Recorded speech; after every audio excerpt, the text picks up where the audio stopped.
உறவுகளுக்கு வணக்கம். நேற்று சிவேரிக்கும் செங்கோட்டை அந்த பைபாஸில் ஒரு ஆக்சிடெண்ட் நடந்தது. அந்த ஆக்சிடெண்ட்டில் புளியங்குடியை சேர்ந்த மல்லிகா அவங்க துஷ்டிக்கு போயிருந்துருக்குறாங்க. ஒரு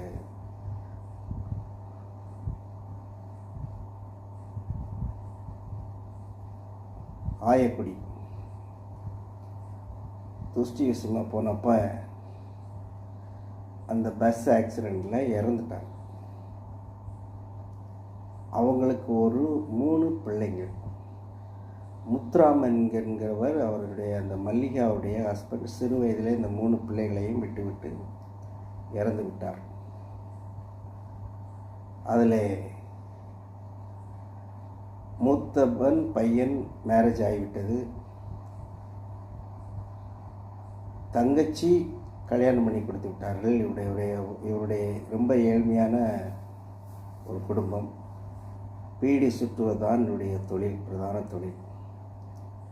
பிழைக்கிறதுக்கு ஒரு வழிகள் இல்லை. இதில் கீர்த்திகான்னு சொல்கிற அந்த பொண்ணு 33 வயசு, கண்ணு தெரியாது. சிறு வயசுலேருந்தே கண்ணு தெரியாமல் தாயுடன் வளர்க்கப்பட்டவள். அவளுக்கும் இந்த ஆண்டு நிச்சயார்த்தம் பண்ணியிருக்கிறார்கள். ஒரு மாப்பிள்ளையை பார்த்து கல்யாணம்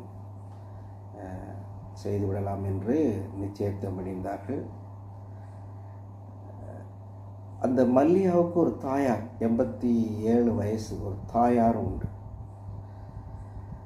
இப்போ மல்லிகாவோட தாயார் கீர்த்திகா என்ற கண் தெரியாத அந்த பெண் படித்த அந்த நல்ல எம்ஏ பிஎட் முடிச்சுட்டு டெட் எக்ஸாமில் 2 தடவை பாஸ் பண்ணிவிட்டு வேலை இல்லாமல் உட்கார்ந்துருக்கிறார்கள் அந்த கண் தெரியாத பெண். மல்லிகா இறந்து விட்டார்கள். இப்பொழுது தாயை யார் கவனிப்பார்கள்? வயசான தாய், 87 வயசு, கண் தெரியாத ஒரு பெண் மகள். இவருடைய வறுமையை யார் கவனிப்பார்கள்? அரசாங்கம் சொல்கிறது, ஒரு குடும்பத்திற்கு மரித்தவர்களுக்கு 3 லட்சம் கொடுக்கிறேன் என்று அரசாங்கம்